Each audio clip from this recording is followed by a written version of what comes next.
ஒரு பெரிய காட்டுல ஒரு அழகான நதி ஓடிக்கிட்டு இருந்துச்சு. அந்த நதியை நம்பி பல ஜீவன்கள் வாழ்ந்து வந்தாங்க. அப்படி வாழ்ந்து வந்தவங்கள ஒரு பெரிய ஆப்பிள் மரமும் ஒண்ணு. அது அந்த நதிக்கரையில இருந்ததால ரொம்ப செழிப்பா இருந்தது. எப்பவும் பாக்குறதுக்கு பசுமையா இருக்கும். அந்த பக்கமா போற வர பறவைங்க எல்லாம் அந்த மரத்துல உட்காராம போகவே போகாதுங்க. அந்த அளவுக்கு அந்த மரம் எல்லாரையும் கவர்ந்து இழுக்கிற மாதிரி இருந்தது. அதை நினைச்சு அந்த மரத்துக்கு ரொம்ப பெருமையா இருக்கும். நாளாக நாளாக இந்த பெருமை அந்த மரத்துக்கு கர்வமா மாறிடுச்சு. இன்னொரு மரம் இந்த நதியில இருந்து கொஞ்சம் தள்ளி இருந்தது. அதுவும் இல்லாம அது மேடான பகுதி வேற. அதனால தண்ணீரே இல்லாம அந்த மரம் காஞ்சு போய் இருந்தது. பொதுவா எல்லா மரங்களிலும் தென்படக்கூடிய இலை, காய், பழம் இப்படி எதுவுமே அந்த மரத்துல இல்ல. தான் இப்படி இருக்கிறத நினைச்சு அந்த மரத்துக்கு ரொம்ப கவலையா இருக்கும். அது மட்டும் இல்லாம எந்த பறவைங்களும் அந்த மரத்தை ஒரு மரமாவே மதிக்காதுங்க. ஆத்தோரத்துல இருக்கிற செழிப்பான மரம் இந்த காஞ்சு போன மரத்தை அடிக்கடி கிண்டல் பண்ணி வம்பு இழுத்துக்கிட்டே இருக்கும். ஏய் காய்ந்த மரமே, இந்த பக்கம் வர்ற பறவைகள் எல்லாம் என்னோட கிளைகள்ல வந்து உட்கார்றாங்க. களைப்பு போக ஓய்வு எடுக்கிறாங்க. உன்னை யாரும் திரும்பி கூட பாக்கறதே இல்ல. இது நினைச்சு உனக்கு கவலை இல்லையா? கவலையாதான் இருக்கு. அதுக்காக என்ன பண்ண முடியும்? நீ நதியோரத்துல இருக்க, அதனால உன்னோட வேருக்கு நிறைய நீர் கிடைக்குது. அதனால நீ பசுமையா பார்க்க அழகா இருக்க. எனக்கும் நீர் கிடைச்சா நானும் உன்ன மாதிரியே பார்க்க பசுமையா மாறிடுவேன். அப்புறம் பறவைகள் எல்லாம் என்னையும் தேடி வருவாங்க. தங்களோட காட்டுல வெயில் காலத்துல உணவு நீரும் கிடைக்காதால பல பறவைகள் ஒன்னா சேர்ந்து இந்த காட்டுக்கு இடம்பெயர்ந்து வந்துகிட்டு இருந்தாங்க. அவங்க கூட வந்த காலும் கோரியும் ஒரு மரத்துல ஓய்வெடுக்க உட்கார்ந்தப்ப இப்படி பேசிக்கிட்டாங்க. கோரி, நீ ஏன் மத்த பறவைகள் கூட சேர்ந்து பறந்து வராம இவ்வளவு வேகமா எல்லாருக்கும் முன்னால பறந்து வர? காலுஜி, எல்லா பறவைகள் கூடவும் நாமளும் சேர்ந்து வந்தா நாம எந்த மரத்துக்கும் சொந்தம் கொண்டாட முடியாது. ஆனா எல்லா பறவைகளும் வர்றதுக்கு முன்னாடியே நாம வந்துட்டோம்னா நல்ல பழங்கள் உள்ள மரமா பார்த்து அந்த மரத்தை நமக்கே சொந்தமாக்கிக்கலாம். எப்படி என் ஐடியா? இப்படி சொன்ன கோரி காலு அழைச்சுக்கிட்டு மறுபடியும் வேகமா பறந்து போச்சு. இப்படி பறந்து வந்த கோரிக்காகவும் காலுக்காகவும் அந்த நதியோரத்துல இருந்த ஆப்பிள் மரத்தை பார்த்த உடனே அதுல வந்து உட்கார்ந்தாங்க. காலு, இந்த மரம் எனக்கு ரொம்ப பிடிச்சிருக்கு. எவ்வளவு ஆப்பிள் இருக்கு பாத்தீங்களா இந்த மரத்துல? அப்புறம் மரத்தை விட்டு கீழே இறங்கினா குடிக்கிறதுக்கு நதி நீர் வேற இருக்கு. ஆமா கோரி, நாம எங்கேயும் எதுக்காகவும் அலைய வேண்டியதே இல்ல. பசிச்சா மேல ஆப்பிள் இருக்கு, தாகம் எடுத்தா கீழே தண்ணீர் இருக்கு. இந்த மரத்து மேலேயே கூட்ட கட்டிக்கிட்டு நிம்மதியா வாழலாம். கோரிக்காகவும் காலுக்காகவும் பேசிக்கிறது கேட்ட மரத்துக்கு ரொம்ப சந்தோஷமா இருந்துச்சு. பறவைகளே, நீங்க கூடுகட்ட என்ன தேர்ந்தெடுத்ததுக்கு மிக்க நன்றி. எவ்வளவு காலம் வேணும்னாலும் நீங்க என் மேல தங்கிக்கலாம். பழங்கள் உள்ள மரமே, உங்க மேல கூடு கட்டி தங்கறதுல எங்களுக்கும் மகிழ்ச்சி. அப்புறம் ஒரு விஷயம், பக்கத்துல இருக்கிற அந்த காஞ்சி போன மரத்துல நீங்களோ உங்க நண்பர்களோ தங்க வேண்டாம். ஏன்னா அந்த மரத்தால உங்களுக்கு எதையுமே சாப்பிட கொடுக்க முடியாது. நீங்க போக சொன்னா கூட நாங்க அந்த மரத்து பக்கம் போக மாட்டோம். அந்த மரத்தை பார்க்கவே எங்களுக்கு பிடிக்கல. இப்ப பின்னால பறந்து வந்த சோனா குருவியும் சாரா குருவியும் கால கோரி உட்கார்ந்து இருந்த மரத்துக்கு வந்தாங்க. சோனா குருவி, நீங்க எல்லாரும் வேற மரத்தை பார்த்து கூடு கட்டிக்கீங்க. இந்த மரத்தை நாங்க ரிசர்வ் பண்ணிருக்கோம். என்னது, ரிசர்வ் பண்ணி இருக்கீங்களா? நம்ம எல்லாரும் ஒன்னா தானே இந்த காட்டுக்கு வந்தோம். இப்ப எங்களை மட்டும் இந்த மரத்துல கூடு கட்டக்கூடாதுன்னு சொல்றீங்களே, இது நியாயமா? சோனா தங்கச்சி, தமிழ்ல கோரிக்கு பிடிக்காத ஒரு வார்த்தை இருக்குன்னா அது நியாயங்கிற வார்த்தை தான். சோனா, இந்த காட்டுல இந்த மரம் மட்டும்தான் இருக்கா? வேற எத்தனையோ மரம் இருக்குல்ல. அப்படிப்பட்ட மரங்களை போய் தேடி கண்டுபிடிங்க. கோரி இப்படி கண்டிப்பா சொன்ன உடனே சோனா குருவியும் சாரா குருவியும் தங்களோட குழந்தைங்களை அழிச்சுக்கிட்டு கிளம்பி வேற மரத்தை தேட போனாங்க. இவங்க இப்படி பறந்து போறத பார்த்த அந்த காஞ்ச மரம் அவங்க கிட்ட பேச ஆரம்பிச்சது. பறவைகளே, என்கிட்ட வாங்க. நான் உங்ககிட்ட கொஞ்சம் பேச ஆசைப்படுறேன். தயவு செஞ்சு என்கிட்ட வாங்க. அந்த மரம் இப்படி கூப்பிட்ட உடனே சோனாவும் சாராவும் அந்த மரத்துக்கிட்ட போனாங்க. பறவைகளே, நீங்க தயவு செஞ்சு என்ன உங்களோட இருப்பிடமா ஆக்கிக்குங்க. என் மேல கூடு கட்டி சந்தோஷமா இருங்க. என்னோட வேருக்கு தண்ணீர் கிடைக்கல. எனக்கு நீங்க தினமும் தண்ணீர் கொடுத்தீங்கன்னா நான் உங்களுக்கு இனிப்பான பழங்களையும் கொடுப்பேன். அந்த காஞ்ச மரம் இப்படி கெஞ்சி கேட்ட உடனே சோனாவுக்கும் சாராவுக்கும் அது மேல இறக்க வந்தது. சாரா, அந்த மரம் பேசுறத பாக்கும்போது ரொம்ப நல்ல மரமா தோணுது. நம்ம இந்த மரத்திலே தங்கிப்போமா?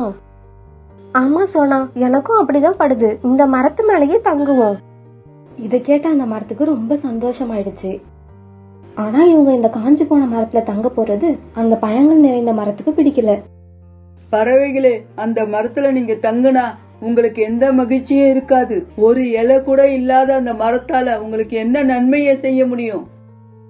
பழங்களை உடைய மரமே, இந்த மரத்துல நீங்க சொன்ன மாதிரி இலை பழம் இது எல்லாம் எதுவும் இல்லதான். ஆனா இந்த மரத்துக்கிட்ட அன்பு நிறைய இருக்கு. அந்த அன்புக்கு மதிப்பு கொடுத்து நாங்க இது மேலதான் தங்க போறோம்.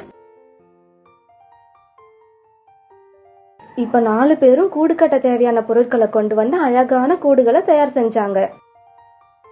அப்படியே நதியில இருந்து தண்ணீர் கொண்டு வந்து மரத்திலையும் ஊத்துனாங்க. இப்படியே கொஞ்ச நாள் மரத்துக்கு தண்ணீர் ஊத்தியும் எந்த முன்னேற்றமும் இல்ல. ஏன்னா இவங்க கொண்டு வந்து ஊத்தின தண்ணீர் அந்த மரத்துக்கு போதுமானதா இல்ல. இதனால சோனாவும் சாராவும் ரொம்ப கவலைப்பட்டாங்க. ஒரு நாள் குழந்தைங்களை கூட்டுல விட்டுட்டு உணவு தேட போனப்ப ஏதோ ஒரு சத்தத்தை கேட்டாங்க. என்ன காப்பாத்துங்க, என்ன காப்பாத்துங்க. சாரா, யாரோ ஆபத்துல இருக்காங்க போல இருக்கு. அவங்க கத்துற சத்தம் உனக்கு கேட்டுதா? எனக்கு கேக்குது. சத்தம் இந்த திசையில இருந்து தான் வருது. வாங்க போய் பாப்போம். சத்தம் வந்த திசையில இவங்க போய் பார்த்தப்ப அங்க ஒரு கருமேகம் ஒரு புதர்ல மாட்டிக்கிட்டு இருக்கத பார்த்தாங்க. பறவைகளே, என்ன பாத்துக்கிட்டு இருக்கீங்க? என்ன இந்த புதற்காட்டுல இருந்து வெளியில இழுத்துக்கிட்டு போங்க. உடனே சோனாவும் சாராவும் அந்த கருமேகத்தை புதர்ல இருந்து வெளியில இழுத்து கொண்டு வந்தாங்க. புதர்ல இருந்து வெளியில வந்த உடனே அந்த மேகம் ரொம்ப சந்தோஷமா இவங்க கிட்ட பேச ஆரம்பிச்சது. பறவைகளே, ரொம்ப நன்றி. நீங்க மட்டும் என்ன இந்த புதற்காட்டுல இருந்து வெளியில இழுக்கலன்னா என்னோட உருவமே சிதைஞ்சு போயிருக்கும். கருமேகமே, நாங்க இதுவரைக்கும் உங்களை வானத்துல மிதந்து போய் தான் பார்த்திருக்கோம். நீங்க எப்படி தரைக்கு வந்தீங்க? பறவைகளே, நான் என் நண்பர்களோட வானத்துல பறந்து போய்கிட்டு இருந்தப்ப என்னோட எடை அதிகமானதால கீழே இறங்கிட்டேன். நல்ல வேலை, நீங்க இப்ப வந்து காப்பாத்திட்டீங்க. இப்ப நான் என்னோட எடைய குறைக்கணும்னா எங்கேயாவது கொஞ்சம் மழை பெஞ்சாகணும். அப்படி நான் மழையா பெஞ்சிட்டேன்னா என்னோட எடை கொஞ்சம் குறைஞ்சிடும். அப்புறம் நான் ஈஸியா எங்க வேணாலும் பறந்து போவேன். இத கேட்ட உடனே சோனாவுக்கும் சாராவுக்கும் ரொம்ப சந்தோஷமாயிடுச்சு. கருமேகமே, எங்கேயோ பெய்ய போற மழைய நாங்க சொல்ற இடத்துல பெய்ஞ்சிங்கன்னா எங்களுக்கு எல்லாம் ரொம்ப சந்தோஷமா இருக்கும். எனக்கு உதவி செஞ்ச உங்களுக்கு நான் இதை செய்ய மாட்டேனா? கண்டிப்பா செய்வேன். நான் எங்க மழையா பெய்யணும்னு சொல்லுங்க, அப்படியே செஞ்சிடறேன்.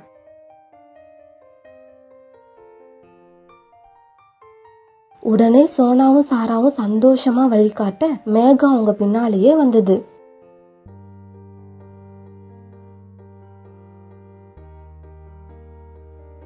பிறகு அவங்க கூடு கட்டி இருக்க மரத்துக்கிட்ட மேகத்தை அழைச்சுக்கிட்டு போனாங்க.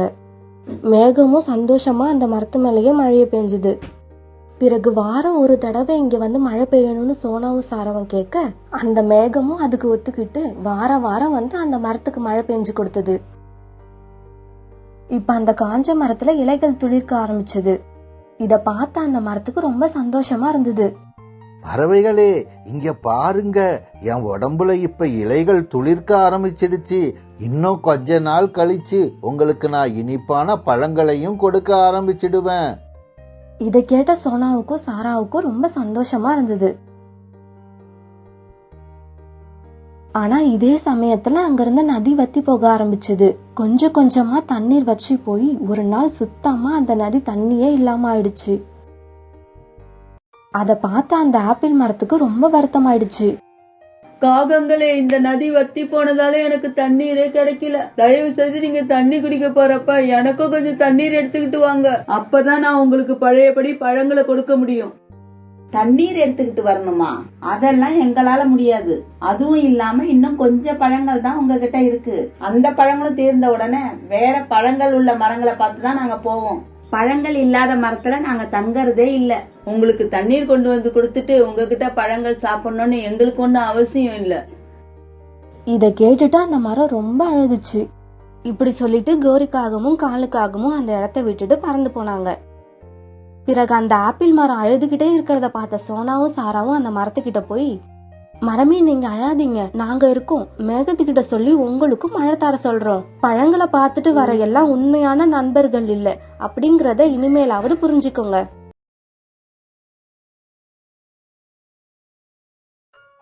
காலுக்காக சின்ன வயசுல தன்னோட தாய் தந்தை இழந்து தனியா வாழ்ந்து வந்தது. அதனால அது எதை பத்தியும் கவலைப்படாது. கிடைச்ச உணவை சாப்பிடும், நினைச்ச மரத்துல கூடு கட்டி வாழும். இப்படி காலுக்காக எந்த விதமான எதிர்பார்ப்புமே இல்லாம வாழ்ந்து வந்துச்சு. ஒரு நாள் தன்னோட கூட்டுல படுத்து தூங்கிட்டு இருந்த காலுக்காகவும் யாரோ அழுகுற சத்தத்தை கேட்டு கண் விழிச்சது. எழுந்திருச்சு பார்த்தப்ப அந்த மரத்துல ஒரு சின்ன குருவி நின்னு அழுதுட்டு இருக்கத பாத்துச்சு. தம்பி, யார் நீ? ஏன் அழுதுகிட்டு இருக்க? என்னோட அப்பா அம்மா 2 பேரும் ஒரு விபத்துல ஒன்னா இறந்து போயிட்டாங்க. அதனால எனக்குன்னு யாருமே இல்ல. இது தெரிஞ்ச மத்த பறவைங்க எல்லாம் என்ன அனாதைன்னு சொல்லி கிண்டல் பண்ணிக்கிட்டே இருந்தாங்க. அத என்னால தாங்க முடியல. அதனால நான் அந்த காட்டை விட்டு இந்த காட்டுக்கு வந்துட்டேன். ஆனா எனக்கு இங்க யாரையுமே தெரியல. எனக்கு ரொம்ப பயமா இருக்கு. அப்படியா? உன் பேர் என்ன? என் பேரு ஆகாஷ். ஆகாஷ், இனிமே நீ அழவே கூடாது. உனக்கு நான் இருக்கேன், எனக்கு நீ இருக்க. சோ இனிமே நம்ம 2 பேருமே அனாதை கிடையாது. காலு இப்படி சொன்ன உடனே ஆகாஷ்க்கு ரொம்ப சந்தோஷமாயிடுச்சு. காலு கூடவே நிரந்தரமா தங்க ஆரம்பிச்சுட்டான். ஆகாஷ் வந்ததுல இருந்து காலுவோட வாழ்க்கையிலயும் நிறைய மாறுதல் வந்துடுச்சு. அது வரைக்கும் மரத்துல கூடு கட்டி வாழ்ந்துகிட்டு இருந்த காலு இப்ப மரக்கட்டைகளை வச்சு தனக்கும் ஆகாஷ்க்கும் ஒரு சின்ன வீட்டை அழகா கட்டுச்சு. ஆகாஷ அழைச்சுக்கிட்டு போய் நதிக்கரையில அவன் கூட விளையாண்டு அவன் சிரிக்கிறத பார்த்து ரொம்ப சந்தோஷப்படும். ஆகாஷ், நீ பத்திரமா வீட்லயே இரு. அங்கிள் போய் உனக்கு உணவு எடுத்துக்கிட்டு வரேன். அங்கிள், உங்களை பார்த்ததுக்கு அப்புறம் தான் நான் எந்த கவலையும் இல்லாம சந்தோஷமா இருக்கிறேன். உங்களுக்கு எப்படி நன்றி சொல்றதுன்னே தெரியல. உன்னை பொறுத்த வரைக்கும் அம்மா, அப்பா, அண்ணன், தம்பி, உனக்கு எல்லாமே நான் தான். உன்னை சந்தோஷமா வச்சுக்க வேண்டியது என்னோட கடமை. இதுக்கெல்லாம் நீ நன்றி சொல்லிட்டு இருக்க கூடாது.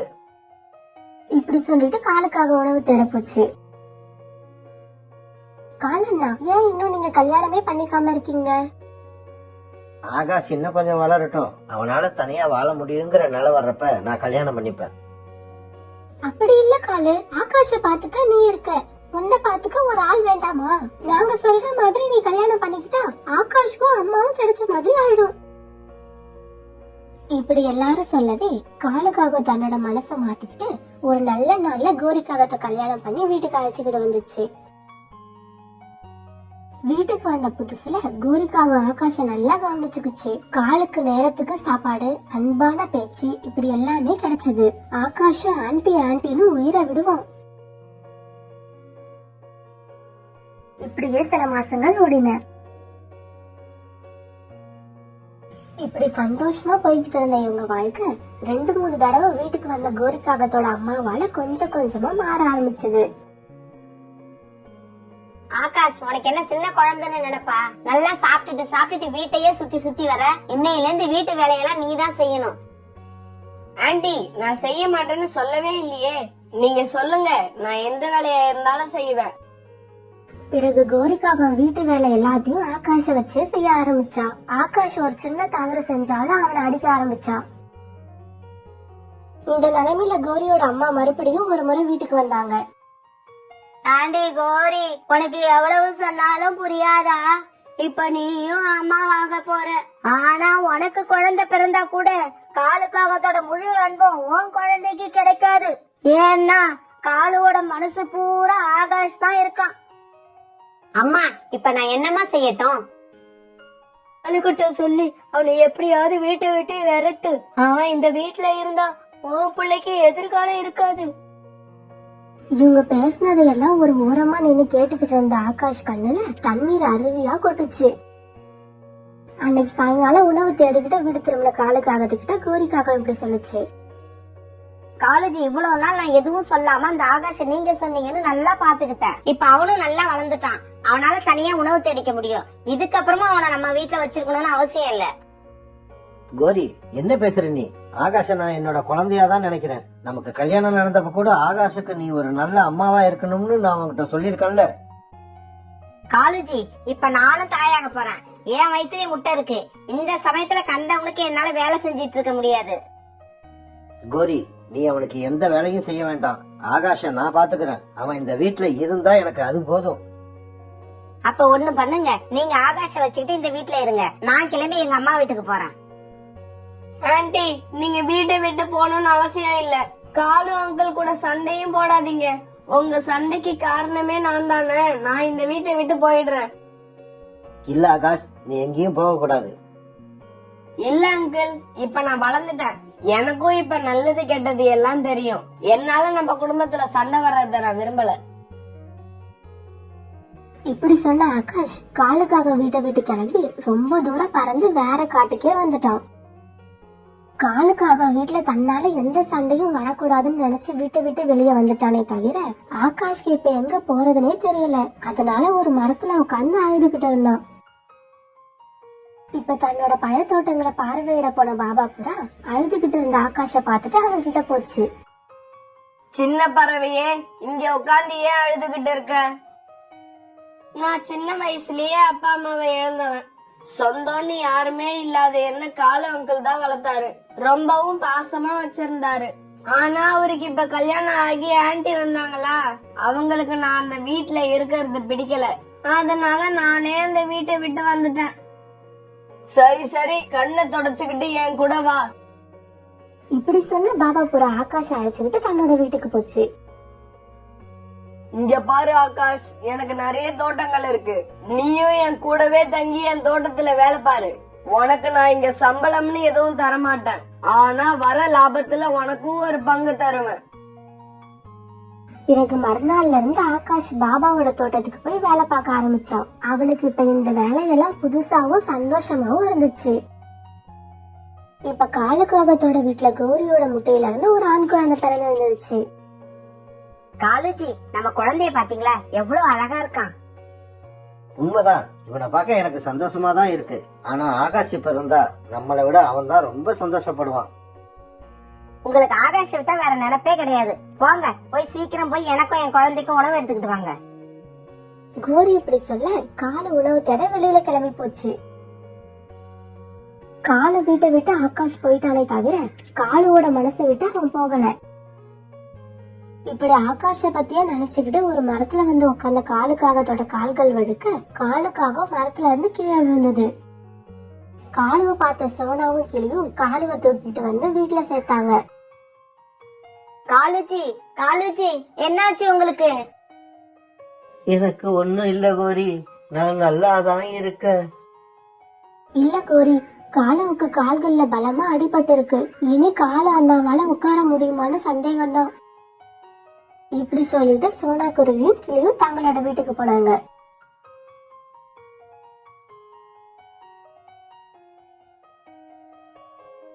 மறுநாள் காலையில அடிபட்டு இருக்க காலுவை பாக்குறதா இல்ல பசியில அழுகிற தான் மகனுக்கு உணவு தேட போறதான்னு கோரிக்கு எதுவுமே புரியல. காலுஜி, நம்ம பையனை கொஞ்சம் பாத்துக்குங்க. நான் போய் உங்க 2 பேருக்கும் உணவு எடுத்துக்கிட்டு வரேன்.